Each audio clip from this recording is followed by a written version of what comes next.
The H1B Guy here. And today, the H1B Guy news for the week ending March 24th, 2023. Today, I'll cover H1B lottery closes again, Indian consulate in San Francisco damaged, and a huge thank you.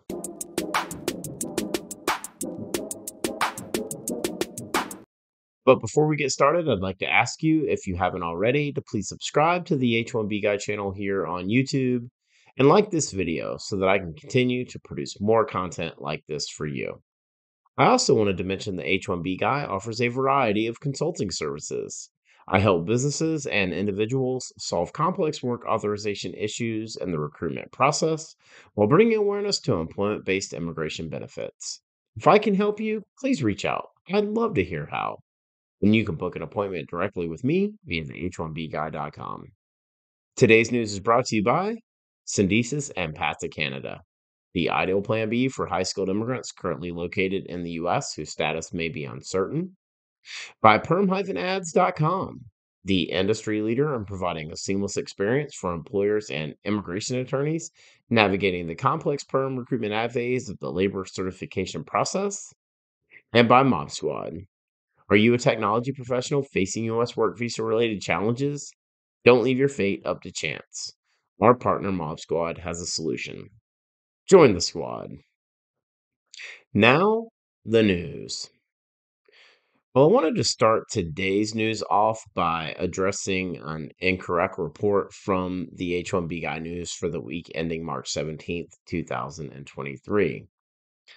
USCIS updated their landing page for the H1B lottery on Friday, March 17th, 2023, after I had already recorded the post for last week.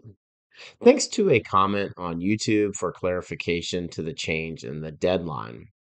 Here's the alert that USCIS posted, quote, on Thursday, March 16th, 2023, some users were not able to complete their H1B registration process. USCIS has corrected this technical issue and will now accept registrations until 5 p.m. Eastern on Monday, March 20th, 2023. Please note that any paid and completed registrations were not affected by this technical issue. Admittedly, I have so many questions about this last minute extension and the cause of the technical issue. Was the system simply overwhelmed? When exactly was the decision made to extend the deadline? When was it communicated to the petitioners that the deadline was extended? And honestly, how can we trust that a fair and transparent selection process will occur if USCIS can't keep the registration portal up literally the day before the portal was set to close? Questions like these will most likely never be answered, but they are absolutely worth pondering. So now it's officially official that the H1B lottery for fiscal year 2024 is closed. I expect notifications should begin to be received probably starting Friday, March 24th, sometime maybe today or late tonight, and continue over the next several days.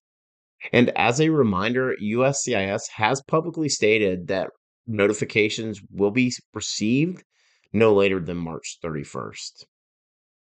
So at least one more week of anxiously awaiting the results for thousands and thousands of registrations that were received by USCIS for the H1B lottery for fiscal year 2024. On March 20th, in a tweet from the State Department Bureau of South and Central Asian Affairs, this stated, quote, the U.S. condemns the attack on Sunday against the Indian consulate in San Francisco. Violence against diplomatic facilities within the U.S. is a punishable crime. It is our priority to defend the security and safety of these facilities and the diplomats who work within them. I think the public statement by the Department of State, CA, that condemned the attack on the Indian consulate in San Francisco was absolutely warranted. The statement emphasized that violence against these facilities located within our borders is absolutely crime. The U.S. government stated that its top priority to ensure that the safety and the security of these facilities and the diplomats who work within them are in line. This tweet really comes in a response to the recent attack that the Indian consulate in San Francisco, which took place on Sunday afternoon. The Indian government has also expressed its concern over the attack, which it described as an act of vandalism, calling for a very thorough investigation into this incident and for measures to be taken to ensure that the safety of the Indian diplomatic personnel that's located here in the U.S. takes place. Similar protests and unrest also took place over the weekend in the UK, and I think that's worth mentioning as well. The biggest thing here is that Silicon Valley is home to one of the largest, if not the largest, population of Indian nationals that are living and working here in the US. And it's extremely concerning to see this kind of political violence carrying into our news here on this platform for the week. I hope these individuals that are responsible for committing these types of crimes are identified and held accountable. I wanted to close out today's news with a huge thank you. The H1B Guy channel crossed over 5,000 subscribers last week, and I just wanted to take a minute and acknowledge your support and really say that I just can't do this without you. For those of you who have been with me really from day one, that June 29th of 2020, all the way up into present day, I just really appreciate your ongoing support, the interaction, those of you who reach out to me. I just can't thank you enough. I also wanted to give a huge shout out to the H1B Guy podcast listeners and those of you who check out this content in audio format. The H1B Guy podcast continues to grow, um, adding a lot of new listeners and a lot of new plays really over the last several months. So, thank you to those of you out there who are consuming this in podcast format. I really, really appreciate it. And also for those of you who continue to check out and read the H1BGuy.com. Thank you, thank you, thank you. I look forward to continuing bringing you really the best possible updates that I can about what's going on with the H1B, H1B visa, H1B lottery, as well as continuing coverage around documented dreamers and those mired in the green card backlog.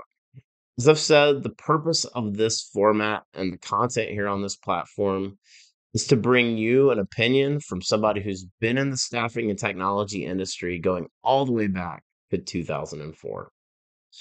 If you're not already, please connect with me on LinkedIn, follow me on Twitter, follow me on Instagram, Facebook, join the H1B Guy channel on Telegram. But with that being said, again, thank you so much. I really, really appreciate your support. For the full post on the H1B Guy news for the week ending March 24th, 2023, please check out the H1BGuy.com.